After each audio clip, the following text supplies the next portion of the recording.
생활 속 법률 히어로 이승우 변호사의 사건 파일.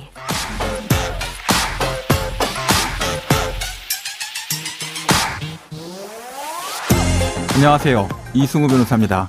각종 사건 사고에서 여러분을 구해드리겠습니다. 오늘 열어볼 사건 파일은 범죄 손해배상 관련 사건입니다.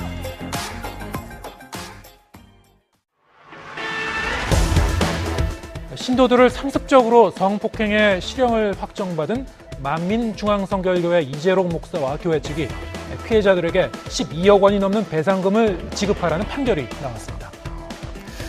이 사건 파일 오늘부터 3번의 시리즈로 이 손해배상과 관련된 이야기를 해보려고 합니다.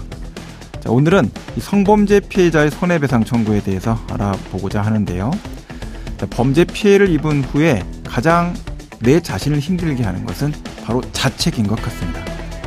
자기 비난일 수도 있는데요. 내가 왜 그렇게 생각했을까? 왜 그렇게 행동했을까? 자, 이렇게 생각하는 경우가 생길 수 있습니다. 자, 그러나 평소에 범죄를 상상해보지 않은 사람 또는 타인을 자신처럼 그냥 순수하게만 생각했던 사람이라고 한다면 그 사람의 잘못이다 라고 할 수는 없을 겁니다. 법무법인 법승 광주사무소 임대현 변호사와 함께 성범죄 피해 배상에 대해서 알아보도록 하겠습니다. 안녕하세요, 변호사님. 안녕하십니까, 임대현 변호사입니다. 네. 자, 이제 언론과 미디어에서 지금까지 이제 성범죄 피해와 또 피해자에 대해서 언급을 할 때 아무래도 이제 가해자에 대한 형사처벌 문제에만 집중을 해왔고 그 손해배상 또는 불법행위 책임과 관련된 이야기는 이제 별로 우리가 살펴보지 못했다라는 생각을 많이 좀 느끼는데 어때요? 그 부분에 대해서 좀 설명을 좀 해주시겠습니까? 네, 그렇습니다.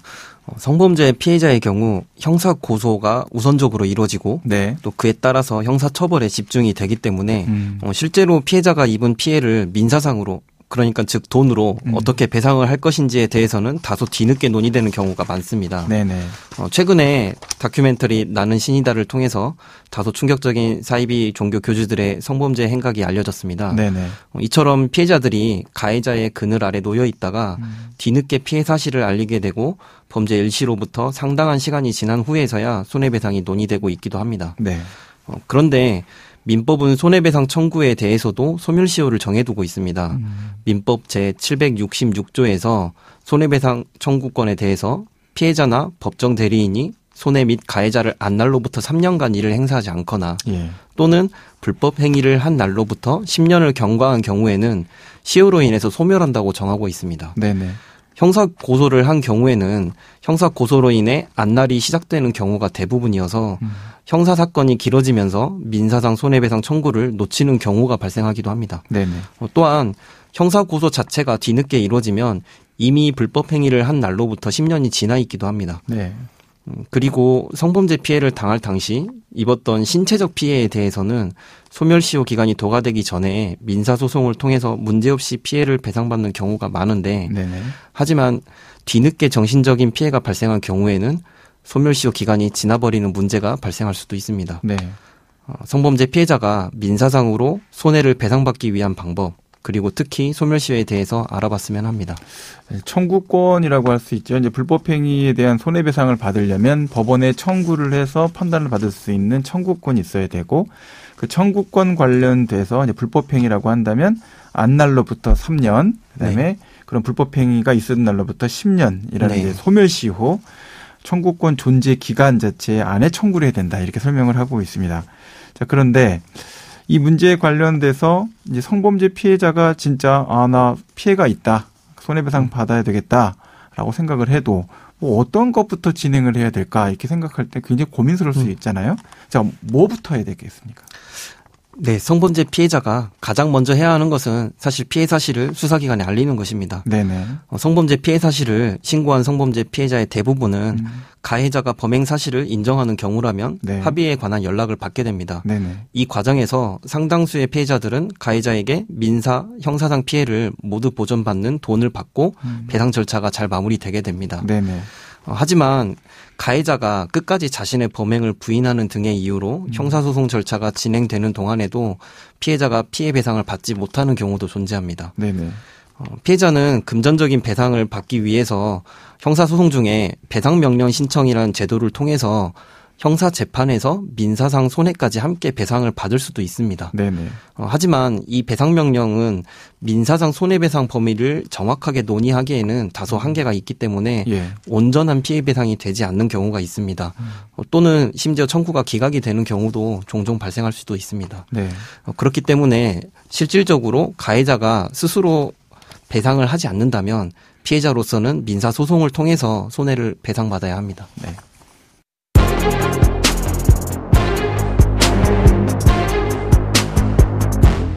자, 그러면 이게 사건 관련돼서 이제 많은 청취자분들이 궁금하게 생각하실 부분이 이 성범죄 손해배상의 경우 손해라는 것, 그러니까 정신적인 피해든 뭐 여러 가지의 정신적 장애 상황이 발생했다라고 할 때 이런 문제들을 도대체 어떻게 입증해야 되느냐, 금액으로 어떻게 산정할 것이냐, 계산 기준을 어떻게 마련할 것이냐, 뭐 이런 문제가 될 것 같습니다. 어떤 방식으로 손해액에 대한 입증, 이것들을 이제 할 수 있을까요? 네, 사실 민사소송을 통해서 손해배상을 구하는 경우 손해배상 청구에서 가장 어려운 부분 중 하나가 피해자가 자신에게 발생한 손해액의 범위도 스스로 입증을 해야 한다는 점에 있습니다. 그렇죠. 피해자에게 신체적 피해가 발생한 경우에는 병원 치료 내역을 통해서 사실 그 손해를 다소 손쉽게 입증할 수가 있는데 네. 정신적 피해 또한 마찬가지로 의료 기록을 통해서 피해 사실을 입증할 수 있습니다. 네네. 그런데 한동안 논란이 됐었던 정치인들의 권력형 성범죄 사건에서 피해자가 민사소송을 통해서 정신적 손해에 대한 피해 배상을 구하자 네.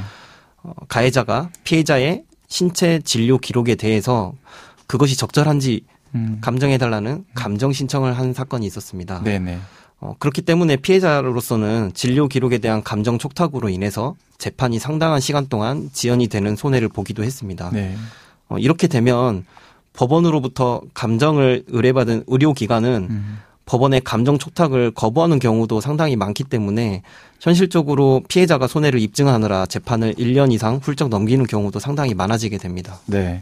현재 보면 이제 손해 입증과 관련돼서 보면 이거 질문을 어떻게 하느냐에 따라서 전문가인 의료기관의 감정 결과도 달라질 수가 있고 또는 원인이 그것에 있다라는 것을 사후적으로 발견하게 되는 이런 여러 가지 문제들이 있어서 앞서 이야기해 주셨지만 사실 성범죄와 같은 이런 여러 가지 범죄 피해로부터 발생되는 손해배상의 가장 큰 문제가 시간 경과, 시간이 많이 흘러서 청구권 자체가 소멸될 수 있다라는 소멸시효의 문제로 이제 귀결되게 될 텐데요. 자, 이렇게 시간이 지나서 너무 많은 시간 경과로 손해배상을 받지 못하는 경우들도 많이 생기고 있는 거죠. 네, 그렇습니다.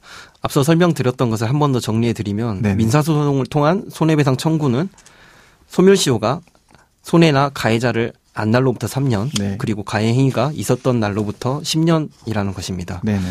간혹 매우 안타까운 경우인데 네. 형사 고소를 하고 나면 수사기관이 알아서 문제를 해결해 줄 것이라고 생각하고 네. 형사처벌을 기다리다가 네. 민사손해배상을 생각하지 못하고 뒤늦게 상담을 한다던가 변호사를 찾아오는 그런 피해자분들도 계십니다. 네네. 사실 오랜 시간이 지나서 용기를 내어서 형사고소를 하게 되었는데 이미 가해 행위로부터 10년이라는 시간이 지나버리는 경우도 발생하고 있습니다. 네네. 이런 소멸시효 규정은 정신적 손해의 경우에 더 큰 문제가 됩니다. 네. 피해자는 뒤늦게 PTSD라고 불리는 외상후 스트레스 장애가 발생하는 경우도 있습니다. 네. 피해 일시로부터 10년이 지난 후에도 가령 가해자가 뒤늦게 나타나게 된다면 그로 인해서 PTSD가 발생할 수도 있습니다. 이 PTSD 때문에 뇌 절제 수술 같은 걸 받는다고 하시더라고요. 우리나라 대법원은 어떤 판단을 하고 있습니까? 네, 체육계 미투 1호로 불렸던 피해자가 성폭력 가해자인 코치에 대해서 낸 손해배상 소송이었는데요.